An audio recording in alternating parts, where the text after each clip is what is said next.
আমি মাফিয়ার কাছে বিবেক বর্গা দিয়ে ভোটে জিতি নাই। আমার জন্য ভোট দিয়েছে মা বোনেরা, আমার কেন্দ্রগুলো পাহারা দিয়েছে যুবক ভাইয়েরা, মাদ্রাসা পড়ুয়া শিক্ষার্থীরা, আমার জন্য মায়েরা নিজে টাকা তুলে আমার জন্য সিএনজি ভাড়া দিয়ে ভোট দিতে আসছে। সুতরাং যারা জনগণের ভোটে নির্বাচিত তারা মাফিয়ারের বিরুদ্ধে তাদের লড়াই অব্যাহত থাকে। 1 লাখ টাকা সরকারি বরাদ্দ আসলো, সেটার হিসাব আমি দেই। গত সপ্তাহে 1,83,000 টাকা আমাকে দেওয়া হয়েছে সরকার থেকে। এটা জনগণকে দেওয়ার জন্য যতজনকে ইচ্ছা দিতে পারি।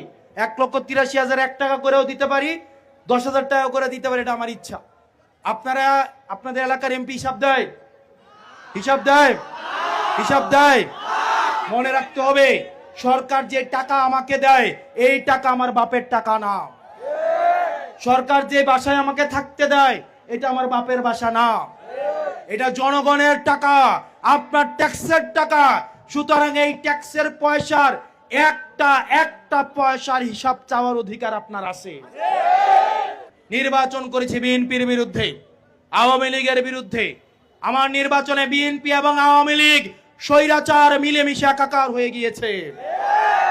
থামাইতে পেরেছে? আমরা শুনতে পেয়েছি এই সিএনজি স্টেশনগুলোতে চাঁদাবাজের আখড়ায় ভরে গিয়েছে।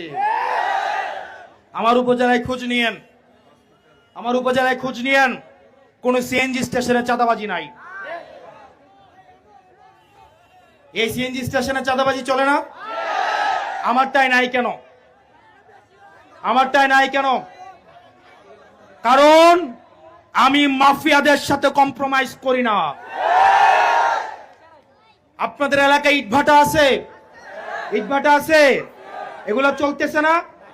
আমার এলাকায় খোঁজ নিয়েন, ইটভাটা দেখে দেখে সেগুলো ভেঙে ফেলা হচ্ছে।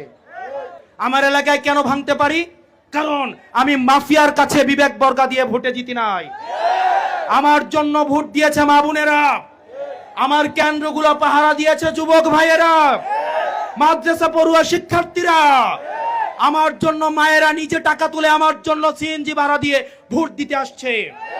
সুতরাং যারা জনগণের ভোটে নির্বাচিত তারা মাফিয়ারের বিরুদ্ধে তাদের লড়াই অব্যাহত থাকে। আর যারা মাফিয়াদের টাকা দিয়ে নির্বাচন করে তারা ইটভাটা দেখেও তারা চোখ বন্ধ করে থাকে, তারা চাঁদাবাজি দেখেও তারা চোখ বন্ধ করে থাকে, ঢাকায় বসে এলাকা চালায়। জনগণের কাছে যাবা মানুষ ভোটে জিতাবে। আমি যখন ভোটে দাঁড়াই আমাকে বলছে আমি 500 ভোট পাবো। আমাদের হাদি ভাইকে বলছে 500 ভোট পাবে, বলে নাই? বলে